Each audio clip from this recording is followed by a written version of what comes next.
Irmãos, vamos abrir nossas Bíblias em 2 Coríntios, capítulo 5, versículos 14 até o 17. Segunda carta de Paulo aos Coríntios, capítulo de número 5, do 14 ao 17. Segunda carta de Paulo aos Coríntios, capítulo 5. Do 14 ao 17.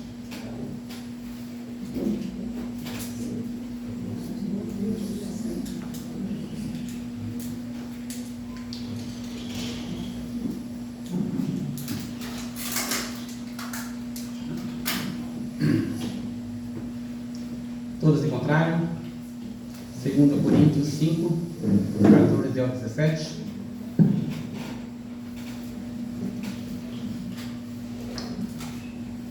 Vou fazer então a leitura. Porque o amor de Cristo nos constrange, julgando nós assim, que se um morreu por todos, logo todos morreram.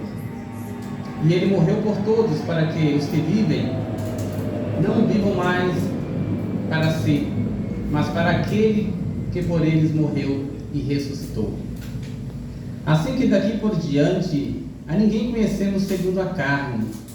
E ainda que também tenhamos conhecido Cristo segundo a carne, contudo, agora já não o conhecemos desse modo. Assim que, se alguém está em Cristo, nova criatura é. As coisas velhas já passaram, eis que tudo se fez novo. Oremos. Senhor, obrigado pela oportunidade de juntos aqui estarmos para aprender sobre a Tua Santa Palavra. Nós somos privilegiados pela Tua bondade, pela Tua salvação e pela presença do Teu Espírito Santo em nossa vida.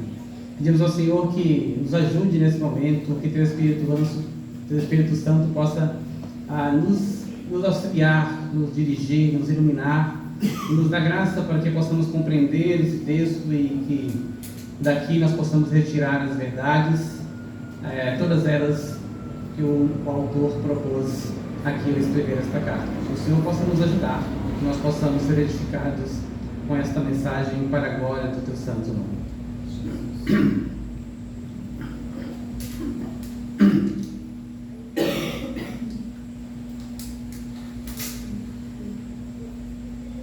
Então, assim como a primeira carta aos Coríntios, Paulo também escreveu a segunda carta aos Coríntios.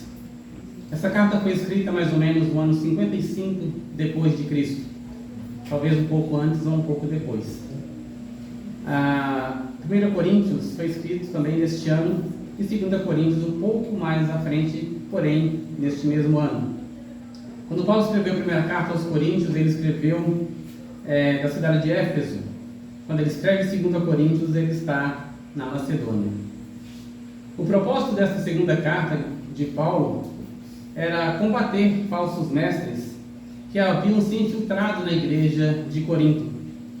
Algum comentarista vai afirmar categoricamente que esses falsos mestres eram judeus que diziam ter se convertido ao cristianismo e reivindicavam inclusive esse título de cristãos, mas que estavam querendo acrescentar ao cristianismo práticas da antiga lei judaizante. Queriam promover o legalismo, inclusive, no meio daquela igreja. E esses falsos mestres desafiavam o apóstolo Paulo, tanto quanto a sua pessoa, quanto a sua autoridade apostólica. Eles questionavam ou colocavam dúvida nos irmãos se de fato Paulo era um apóstolo genuíno e também quanto ao caráter de Paulo.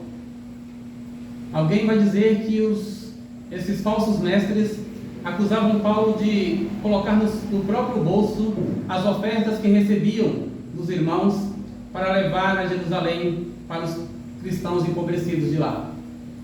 Eles diziam que Paulo não poderia ser um apóstolo genuíno, mas que eles sim eram apóstolos.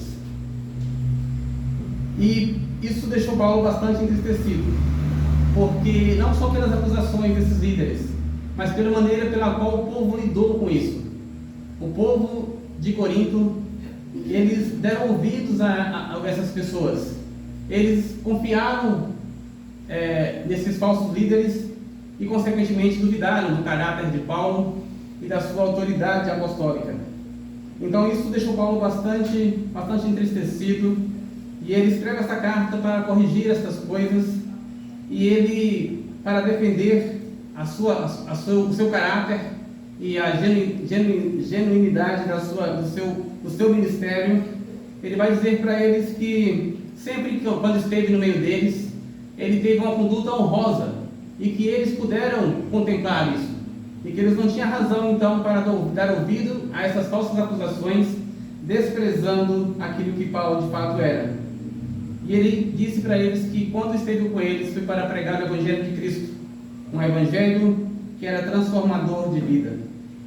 Ele então encoraja esses irmãos a concluir a arrecadação que eles haviam iniciado, e que ele estava a caminho para buscar estas arrecadações para serem entregues aos crentes empobrecidos em Jerusalém. Antes então de nós abordarmos propriamente o que nós lemos, os versículos que lemos aqui em 2 Coríntios capítulo 5, eu quero passar pelos capítulos que antecederam esse de uma forma bastante breve. Os irmãos podem manter as suas Bíblias abertas em 2 Coríntios 5, porque eu não vou fazer citações de versículos, mas eu vou fazer um breve resumo da ideia que Paulo desenvolveu em cada capítulo, 1, 2, 3 e 4, para entendermos o capítulo 5, porque é uma sequência desse discurso de Paulo. Então, no primeiro capítulo desta carta, o apóstolo Paulo relata aos irmãos de Corinto a respeito das tribulações que ele e seus companheiros de ministério padeciam. Antes disso, Paulo, é claro, ele vai se apresentar aos irmãos e também apresentar a Timóteo, como era costume em suas cartas.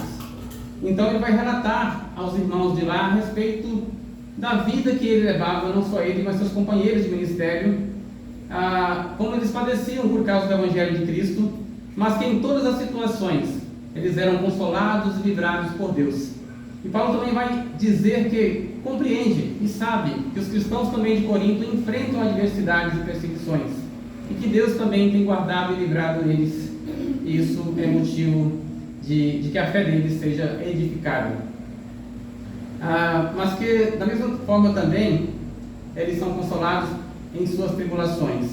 Depois o apóstolo começa a comentar sobre a mudança que ocorreu em sua viagem, porque esses falsos mestres também acusavam Paulo de ter um caráter duvidoso, porque Paulo havia dito que faria 2 viagens à igreja em Corinto. Mas depois Paulo mudou, a sua agenda foi alterada, e ele voltou a dizer que faria apenas uma visita lá. Não 2 visitas curtas, mas agora uma visita prolongada. Eles aproveitaram dessa situação para dizer: está vendo? Paulo não cumpre a sua palavra. Paulo não tem um caráter limpo, um caráter perfeito. Então essa já foi uma forma deles atacarem o apóstolo Paulo. Então ele vai dizer ele vai fazer uma pergunta, ele vai questionar aos coríntios, dizendo se o fato dele ter feito essa mudança em sua agenda, se isso significa que ele tinha agido de forma leviana, se isso significa que ele havia feito promessas sem o compromisso de cumpri-las, como ele estava sendo acusado e como alguns irmãos estavam acreditando. Então, exatamente por este fato que alguns cristãos de Corinto estavam acreditando nesses falsos cristãos e duvidando do apóstolo Paulo. E que Paulo, estava tão triste, tão chateado com essa situação, com essa desconfiança dos irmãos em relação a ele, que ele preferiu demorar um pouco para ir visitar os irmãos, para poupar-lhes de uma correção maior. Paulo fala: eu estou tão triste e abatido com isso que eu não vou agora visitar vocês, para que eu não tenha que corrigi-los de uma forma mais dura. Vou aguardar um pouco, deixar a poeira baixar, aí então eu farei-lhes uma visita.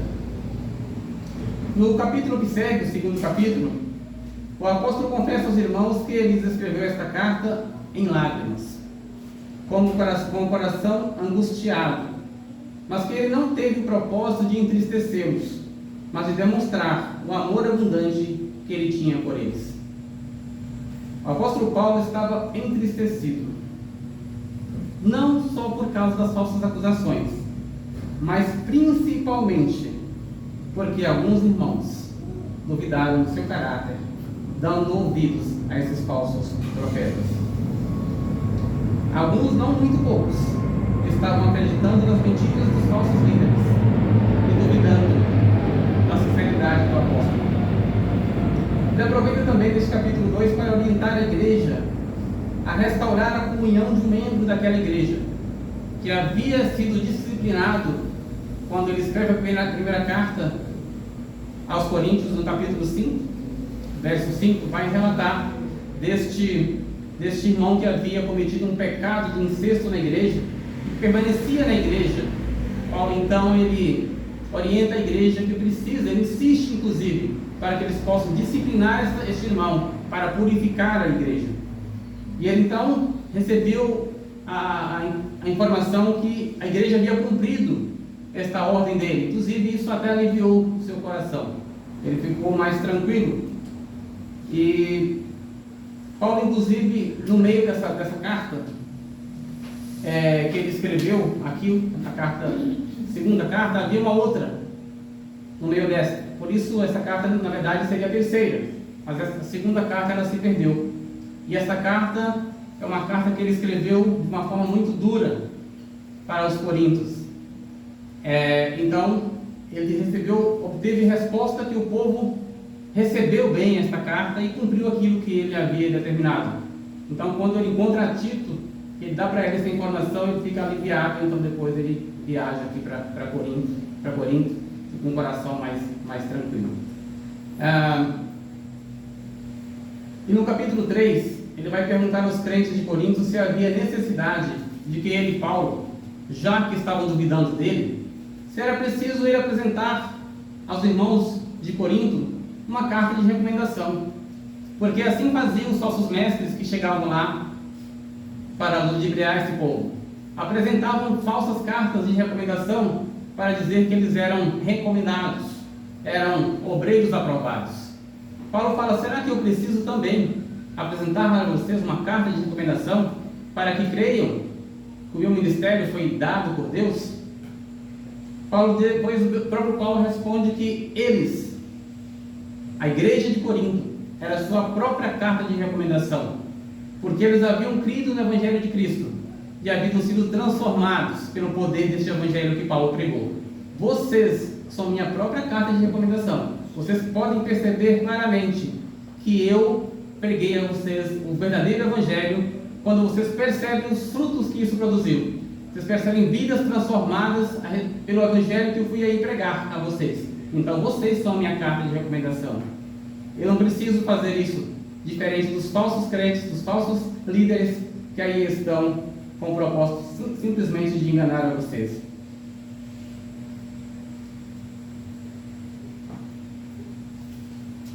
Paulo então também vai dizer que ele foi chamado para pregar o Evangelho de Jesus Cristo, que a lei de Moisés foi escrita em tábuas de pedra, mas que o Evangelho de Jesus Cristo foi escrito nos corações de carne dos que creram através do Espírito Santo.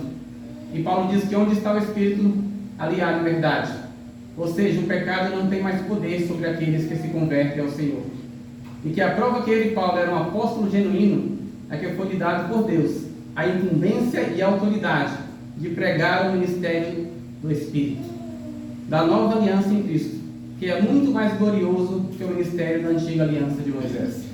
Então Paulo diz: o Senhor me deu este privilégio de lhe pregar uma mensagem poderosa para a glória dele.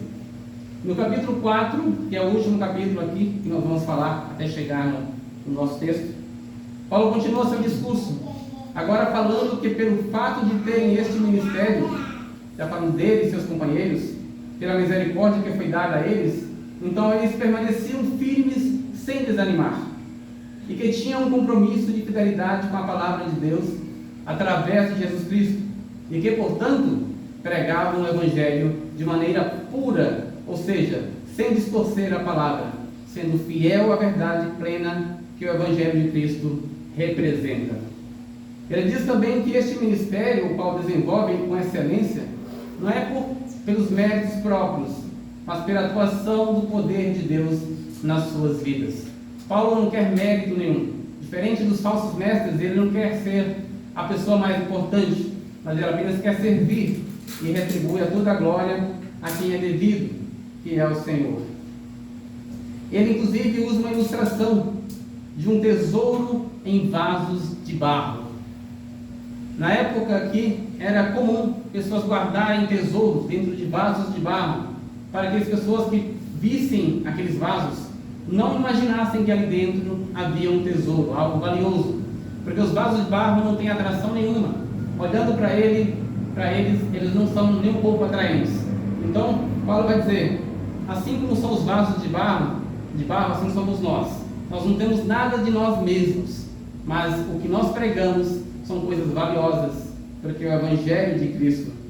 Ele diz que, se referindo então à insignificância do homem em si mesmo, mas quando o poder de Deus atua, este homem se torna útil para fazer coisas extraordinárias, como por exemplo, pregar este Evangelho de Jesus, que é poderoso para salvar e transformar a vida de pessoas.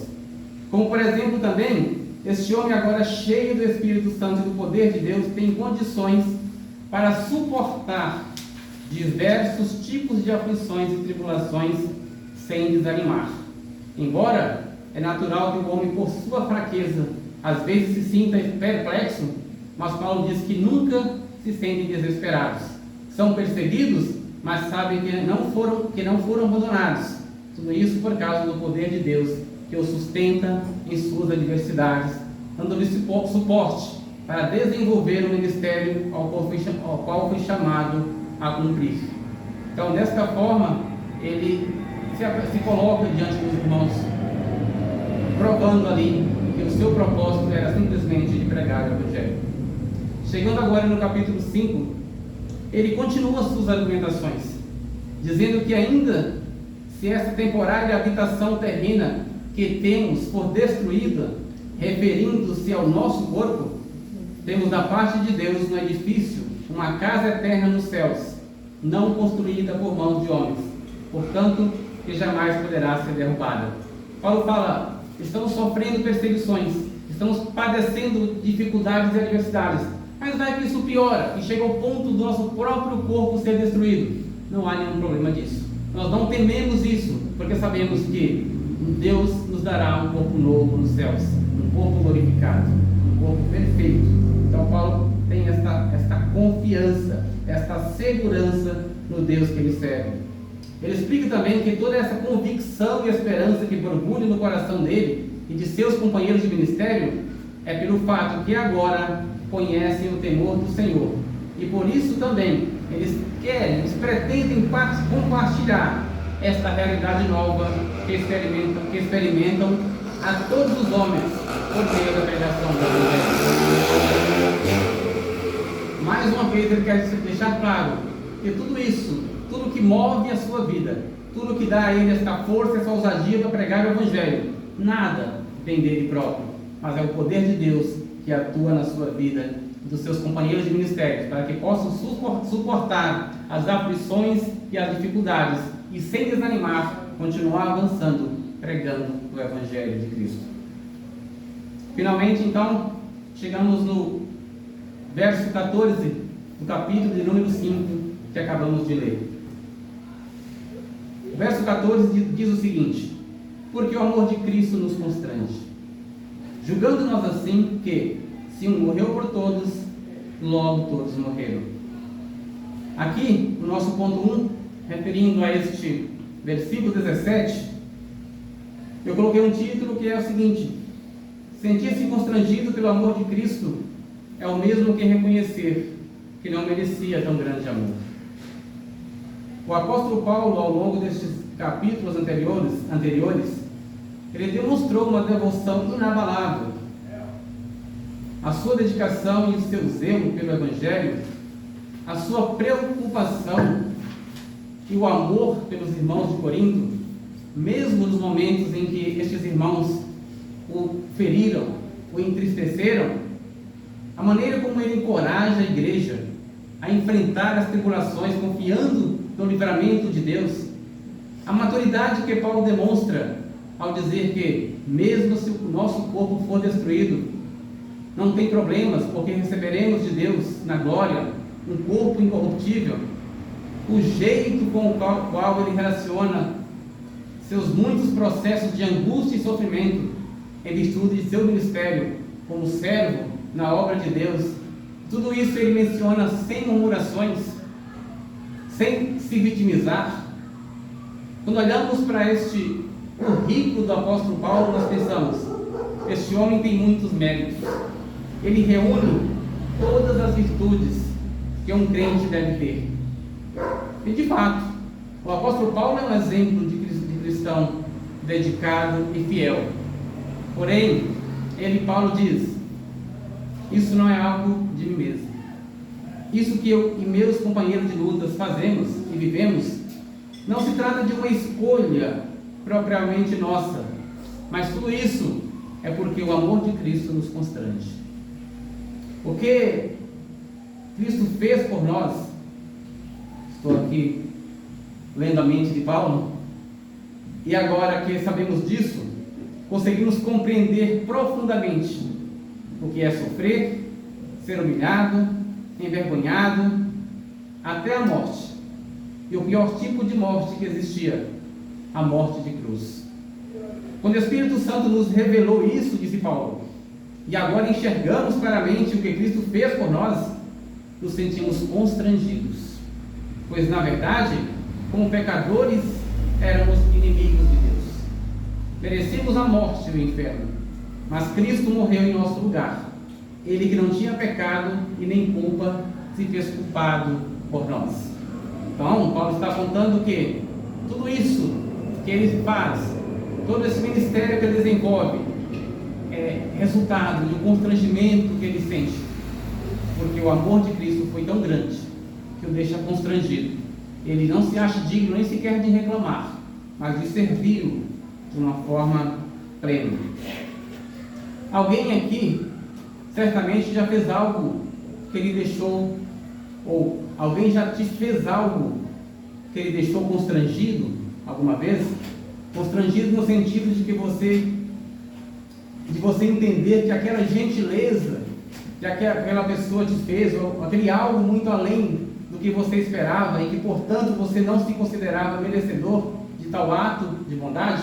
Alguém experimentou o constrangimento de que alguém pudesse fazer uma coisa tão boa, tão interessante, tão legal, que você olha para isso e fala: poxa, eu não esperava por isso.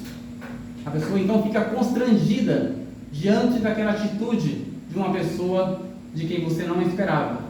Isso é uma forma de você entender que você não era digno de tal bem, de tal bondade, de tal gentileza. Você foi surpreendido, porque você não esperava isso. De uma forma bastante superficial, é disso que Paulo está falando. Porém, o presente que você ganhou, ou a gentileza da qual você desfrutou, apesar de ter sido boa, agradável, e de ter sim o seu valor, foi algo passageiro e certamente não custou a vida de uma pessoa, dessa pessoa que lhe fez este agrado. Essa pessoa provavelmente fez isso porque era seu amigo, seu parente, alguém que te estimava por alguma razão. Você provavelmente tinha algum vínculo, alguma amizade, e por isso essa ação. Mas Cristo, diferente de tudo isso, entregou a sua vida por nós quando nós ainda éramos pecadores. Ser um pecador significa ser inimigo de Deus, estar separado do Senhor. Isso é muito mais importante. O ato de Cristo morrer por nós não tem um resultado apenas transitório, efêmero, passageiro, momentâneo. Mas esse ato de morte de Cristo por nós tem efeitos para a eternidade. Ainda que alguém morra para preservar o outro, o efeito desta morte não alcançará a eternidade. E é pouquíssimo provável que alguém dê a sua vida pelo seu inimigo, como Cristo fez. O próprio Paulo vai relatar isso em Romanos 5, no verso 7 e 8. Eu não vou ler, mas vocês conhecem o texto. Ele vai dizer que possa ser que por um justo, alguém até possa morrer. Possa ser que por alguém que, vamos dizer assim, é bom, possa até ser que alguém morra. Mas por alguém que é inimigo, isso só Cristo. Então, este amor de Cristo, Paulo vai dizer, é isso que nos constrange. É isso que nos faz nos entregar a nossa vida por este Evangelho. Então, foi este amor que constrangeu Paulo e seus companheiros de ministério e fez com que eles entregassem suas vidas nas mãos de Cristo para servi-lo, certos de que era a única coisa que poderiam fazer. Eles não tinham dúvidas, mas constrangidos pelo amor de Cristo, eles entregaram suas vidas para servi-lo. Na parte B desse verso 14, está escrito: se um morreu por todos, logo todos morreram. O que Paulo está falando aqui é: se Cristo morreu e em sua morte representou todos, então todos morreram. Nós tínhamos que morrer como castigo pelo nosso pecado. Este morrer significa separação eterna de Deus. Mas Cristo nos substituiu. Ele morreu em nosso lugar. Então, para todos os efeitos, nós também morremos. Ou seja, pagamos a nossa culpa em Cristo e por Cristo. E mais, Cristo também ressuscitou. E nós, os que cremos, também ressuscitamos com Ele. Do mesmo jeito que Ele nos representa na morte, Ele também nos representa na ressurreição. Nele, na sua ressurreição, e assim como na morte, não tem mais assim como a morte não tem mais poder sobre Cristo, também não tem mais poder sobre nós. Então nós vamos morrer? Ou nós não vamos morrer? Essa seria a pergunta. Já que a morte não tem mais poder sobre nós, então nós vamos morrer? De alguma forma não. Mas o nosso corpo físico sim. Porém seremos ressuscitados e receberemos de Deus um corpo glorificado, perfeito e imortal. Essa era basicamente a ideia do apóstolo Paulo. Cristo nos representa tanto na morte quanto na ressurreição. Quando Ele morre em nosso lugar, Ele nos substitui. E ao nos substituir, Ele está pagando a nossa dívida diante de Deus. Então, morremos com Cristo. Ok? Tínhamos que morrer para pagar a dívida? Morremos com Cristo, pagamos. Só que agora, Cristo ressuscita, ressuscitamos com Ele também. Porque do mesmo jeito que Ele ressuscitou, Ele também nos representa da mesma forma. Ressuscitamos com Cristo para uma vida nova. Não mais como antes, mas agora uma vida através do Espírito. Uma vida pelo Espírito. Então Cristo nos representa tanto na morte quanto na ressurreição. No verso que segue, verso 15, ele vai desenvolver um pouco mais o seu pensamento. Verso 15 diz: Ele morreu por todos, para que os que vivem não vivam mais para si, mas para aquele que por eles morreu e ressuscitou. Este é nosso ponto 2, cujo tema é: éramos escravos do pecado e da morte, mas Cristo nos comprou com seu sangue e agora a Ele que servimos. Éramos escravos do pecado e da morte, mas Cristo nos comprou com seu sangue. Agora é a Ele que servimos.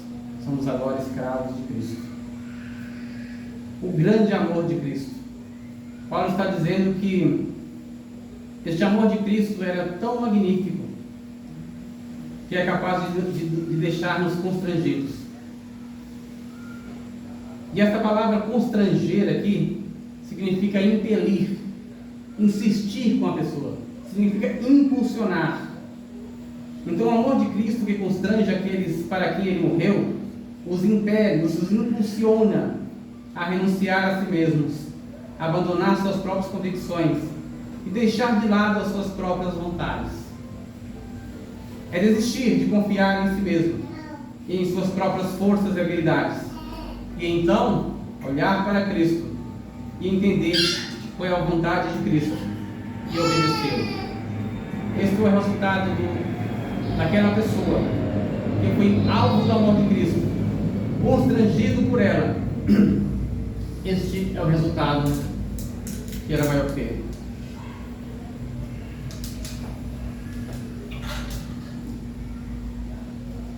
Ele me comprou com seu sangue precioso. Essa é a ideia que Paulo quer desenvolver aqui.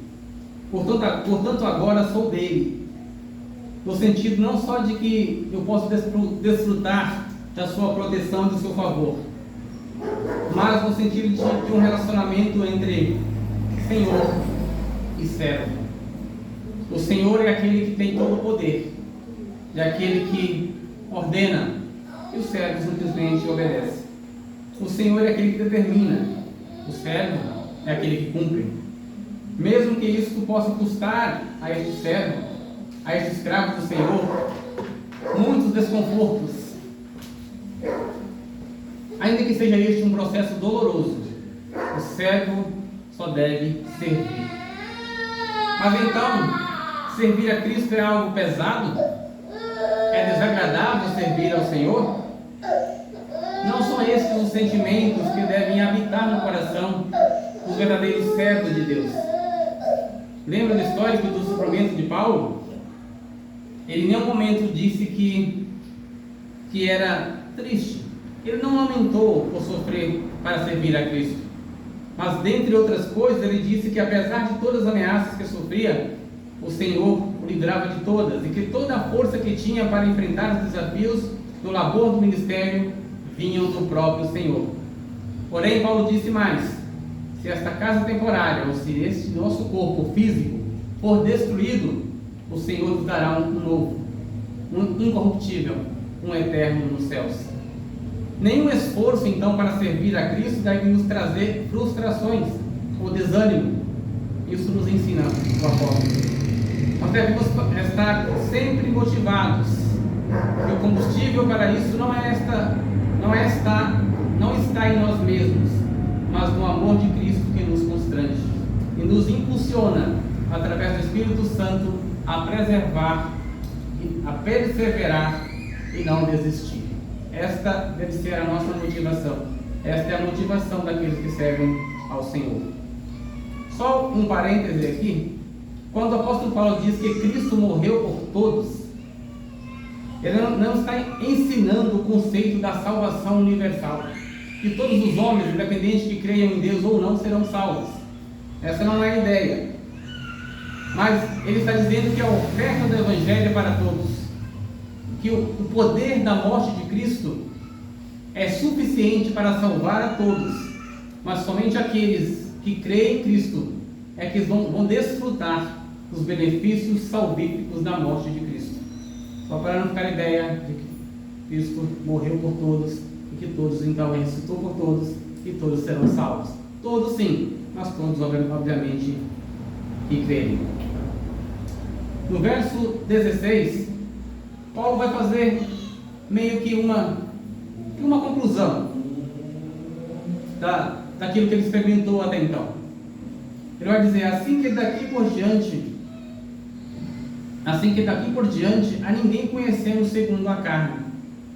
E ainda que também tenhamos conhecido Cristo segundo a carne, contudo, agora já não o conhecemos deste modo.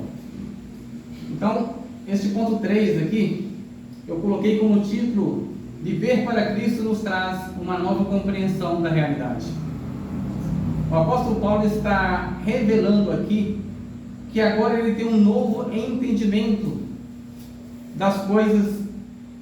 Antes de sua conversão, eles tinham uma visão míope, uma visão encurtada em todos os aspectos da vida. como é comum a todo homem natural e sem Deus.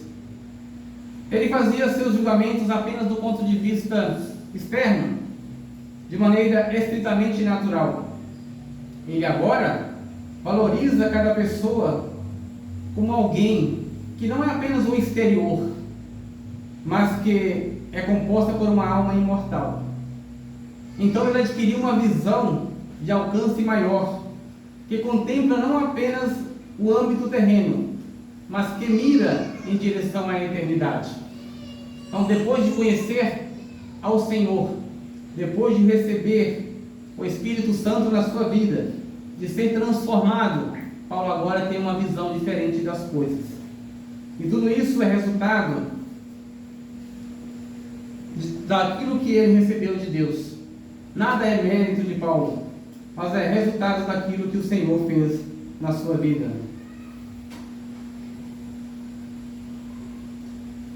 Aqui na parte B deste versículo, a gente vai perceber que a partir do momento que Paulo passou a conhecer e ver Cristo, não como um homem qualquer, mas como um Messias, o Filho de Deus, toda a sua compreensão de mundo mudou.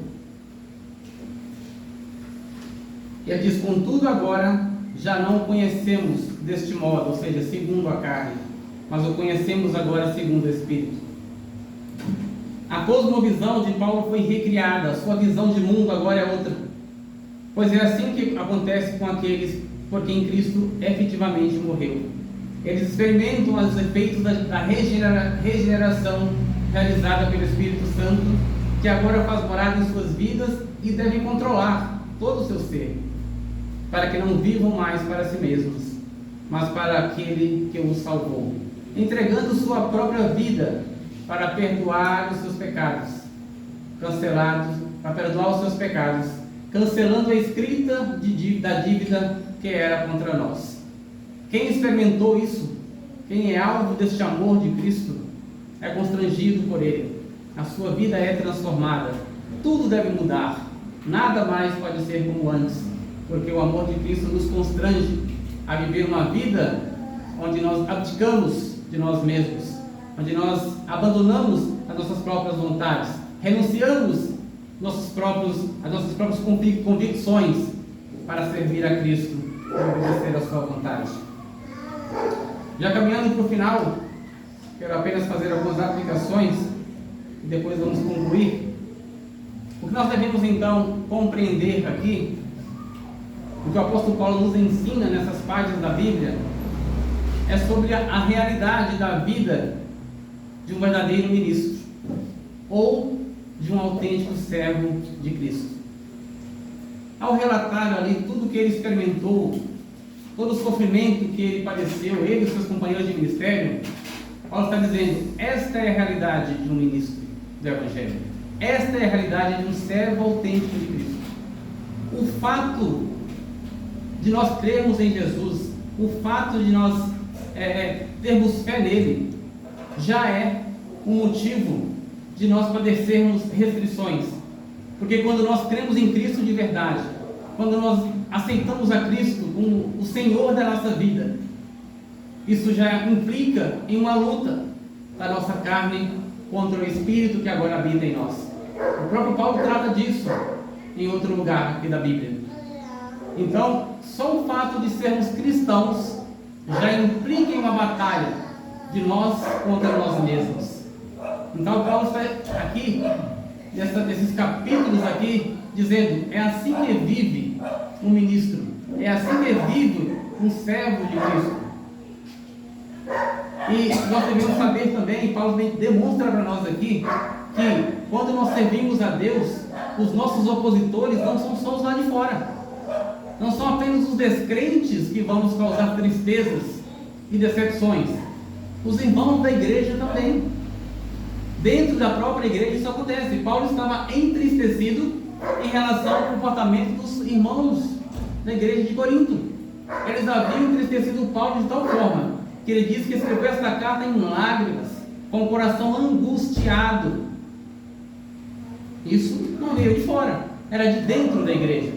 Os irmãos imaturos, os irmãos ainda que ainda não alcançaram uma maturidade, que ainda estão caminhando, esses irmãos são propensos a isso, a serem influenciados por aquilo que não é o Evangelho, e por isso fazer com que o corpo todo sofre.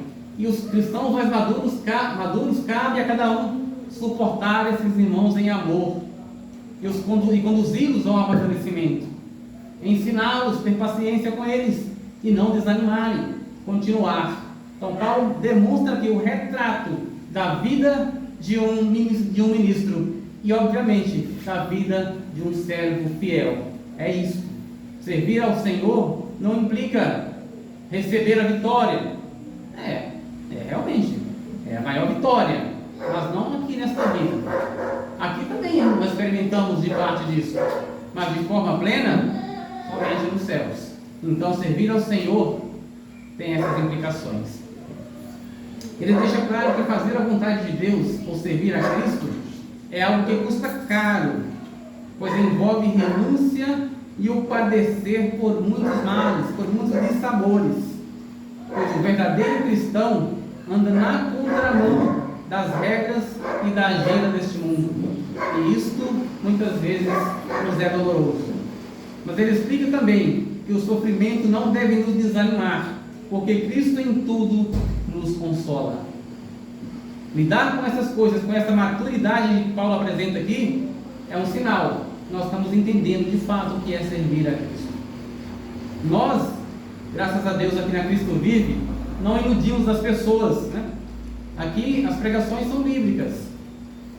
Não iludindo as pessoas. Olha, venha para cá, resolva o teu problema, pare de sofrer. Ok, realmente o teu problema será resolvido, mas não é isso que você está pensando, né? Você vai ter condições de fato compreender o Evangelho, de lidar com suas decepções de uma forma diferente agora, porque você tem uma esperança que passa daqui para a eternidade, mas as adversidades vão continuar acontecendo na sua vida, talvez até mais do que antes. Porém, a sua visão agora, o seu entendimento, como o Paulo está falando, não mais vamos entender as coisas, viver mais desse mesmo modo. A sua visão agora vai ser diferente. E depois, todo o nosso esforço para servir a Cristo é para fazer a sua vontade. E para fazer a sua vontade é um sinal que entendemos o que Ele fez por nós. Sabemos, reconhecemos a incomparável grandeza do sacrifício dele na cruz, e nada que fizermos em obediência a Cristo deve nos ser pesado, mas, constrangido pelo seu infinito amor, devemos desejar voluntariamente servi-lo, não importando se isto redunde em algum sofrimento para a nossa vida, mas certos de que um dia estaremos juntamente com Ele nos céus, livres de toda maldade e de todo pecado, sabendo que foi Ele que conquistou na cruz e nos entregou esta esperança. Devemos seguir em frente, sem desanimar. Esta é a ideia que Paulo estava apresentando aos crentes de Corinto, dizendo: olha, estou padecendo dificuldades aqui, eu e os meus companheiros de ministério, mas em nós não há desânimo.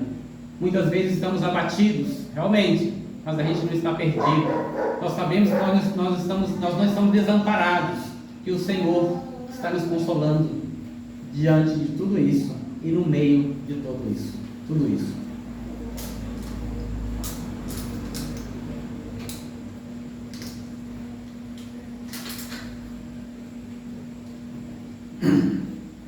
A próxima aplicação aqui, para a gente refletir um pouco, é que na verdade não existe conversão se não houver mudança de mentalidade. Se você pensa que está servindo a Deus, você precisa fazer uma retrospectiva de sua vida, como um teste da sua própria salvação.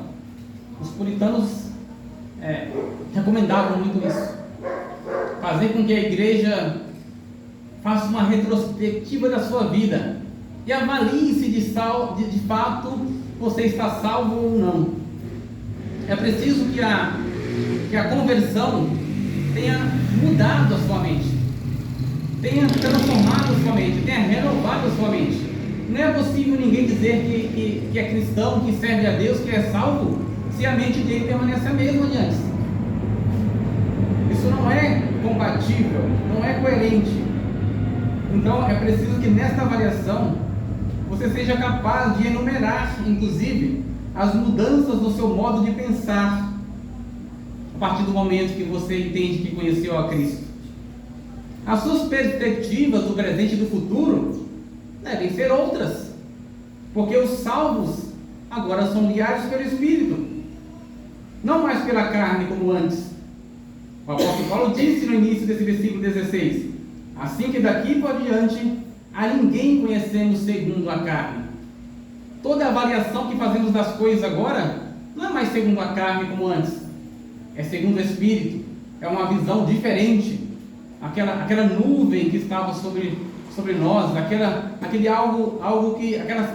fumaça que tampava os nossos olhos, aquela nebulosidade que nos tornava míopes diante das coisas, agora foram desfeitas, porque nós nascemos de novo.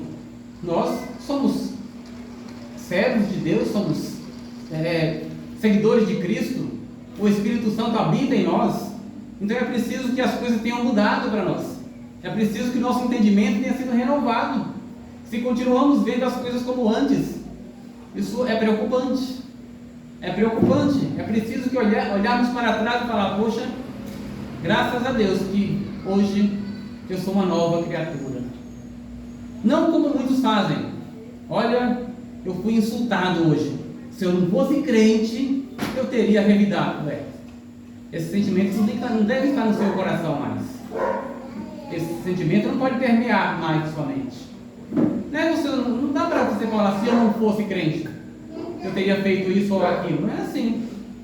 Você pode falar: olha, hoje foi difícil a situação, mas estou tranquilo, graças a Deus, porque o Senhor é o Senhor da minha vida e eu estou tranquilo e eu devo orar por aquela pessoa para que o Senhor tenha misericórdia dele, assim como teve de mim. Essa seria a reação. Mas querer separar um braço, falar: esse braço aqui não é crente não, só o outro. Então não funciona dessa forma, Então, como cristãos, se de fato somos cristãos verdadeiramente, os nossos julgamentos agora são outros. Então, algumas coisas que a gente deve avaliar.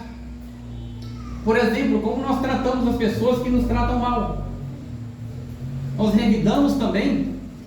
E tratar mal não é só verbalmente. De repente o vizinho passa e deixa o saco de lixo no seu portão. Você fala: amanhã vou derramar uma carreta lá na frente. Às vezes o vizinho fala mal de você. Você fala: quando eu encontrar alguém que queira saber sobre a vida dele, vou contar tudo. Isso é sentimento de vingança. Isso não é um ato coerente com a vida, com o coração regenerado. Isso destoa totalmente de um coração regenerado. A gente precisa estar atento a essas coisas. Será que eu sou crente de verdade? Como que eu estou reagindo diante daqueles que me insultam? O trânsito é uma prova perfeita para os crentes. Pensa numa prova, num teste. É o trânsito de São Paulo.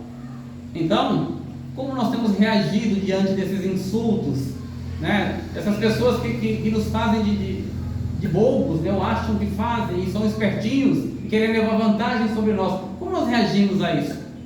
É um coração cheio de ira. Ele me passou, mas na próxima ali eu jogo ele no muro. Não é assim que funcionam as coisas.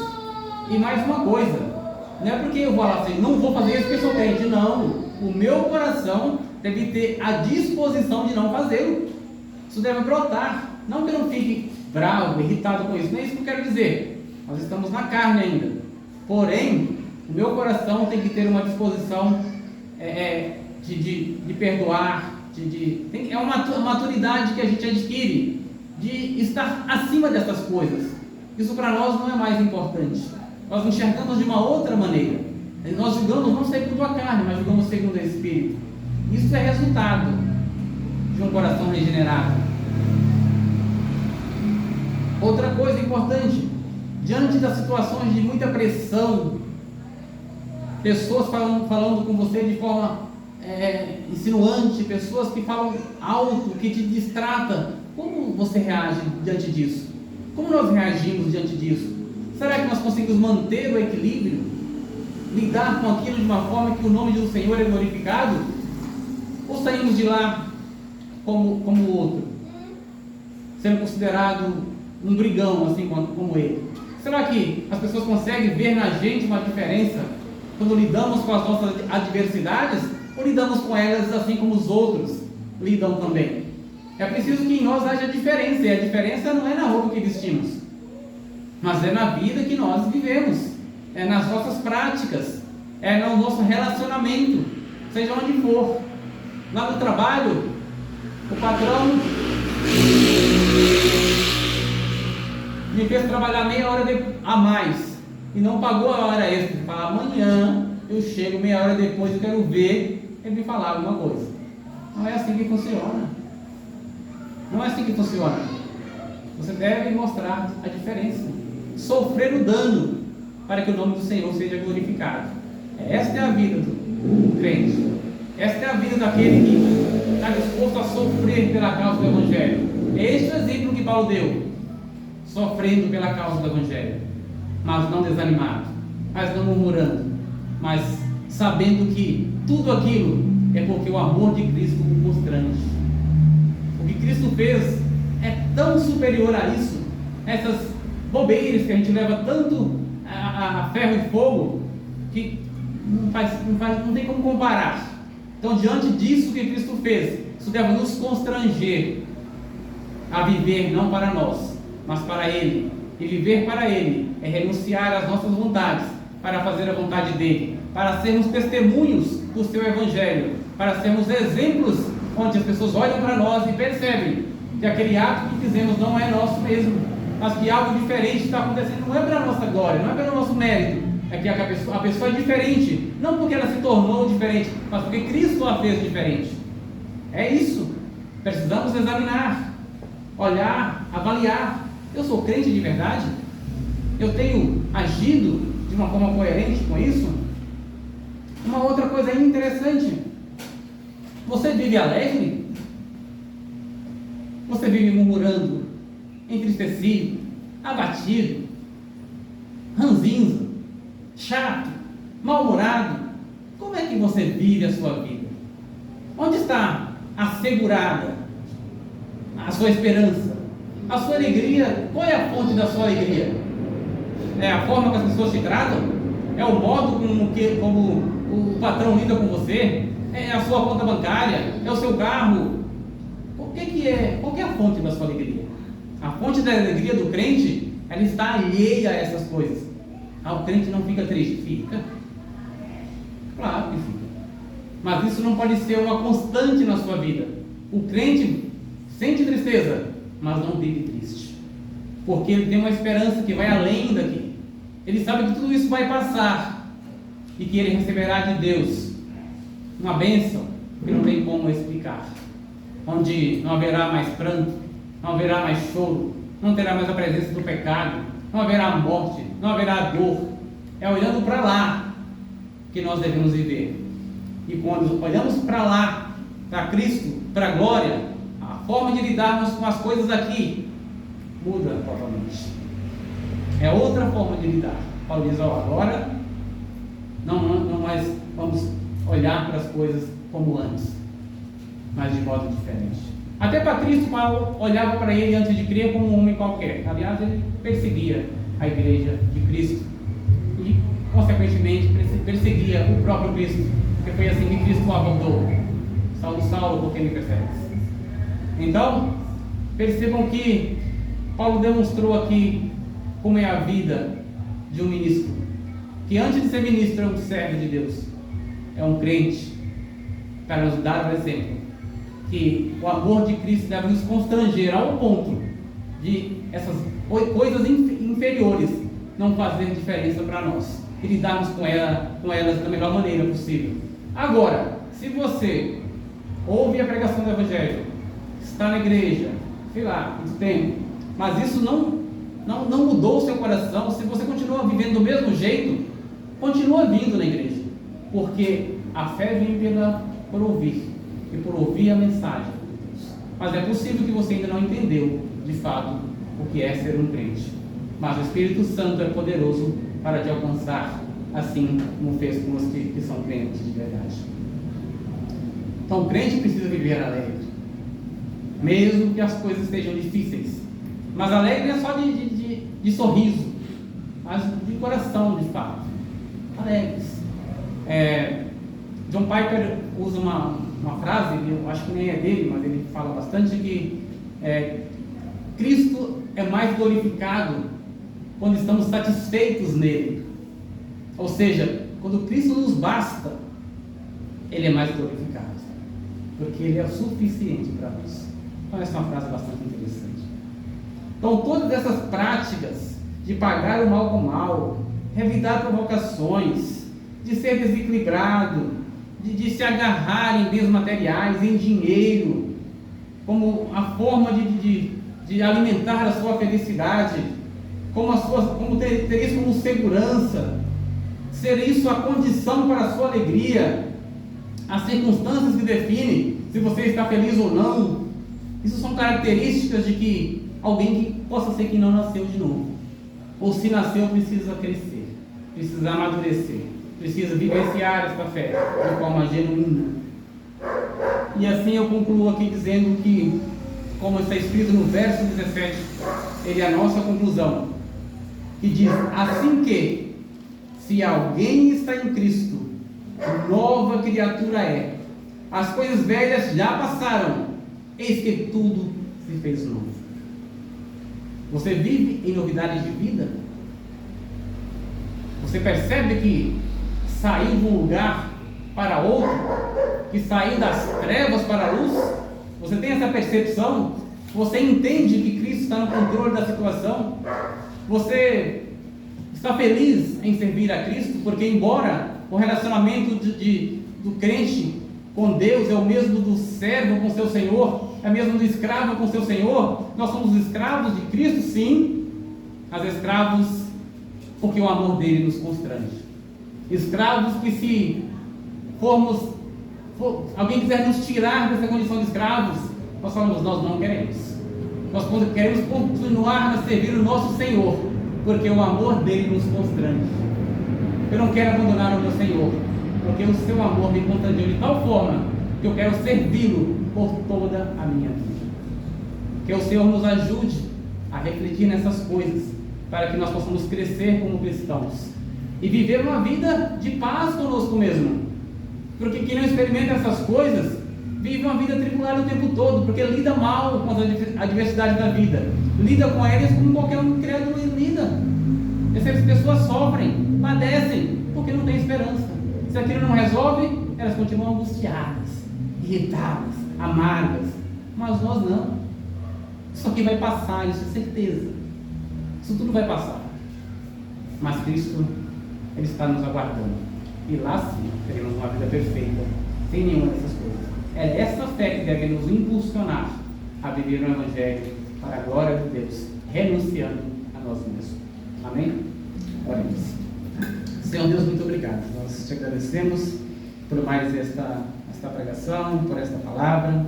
Que o Senhor nos ajude a sermos crentes alegres, crentes convictos, crentes que não se abatem com as coisas deste mundo a ponto de desanimar, mas que tudo enfrenta olhando para Cristo e dependendo do seu consolo, pois Ele é fiel para conosco, Ele tem nos abençoado, nos guardado, e é com Ele que nós vamos seguir. E nós sabemos que um dia todo esse mal vai se acabar e nós seremos definitivamente aqueles que estarão diante dele para louvá-lo pelos séculos e séculos. Que teu Espírito Santo nos console e nos faça compreender que estar em Cristo é ser nova criatura, que as coisas velhas já se passaram e que agora vivemos em novidade de vida, que tudo se fez novo e que nós vivemos agora pelo Espírito e não mais pela carne. Que o Senhor possa nos abençoar grandemente e possamos viver para a glória de Deus. É assim que nós oramos, em nome de Jesus. Amém.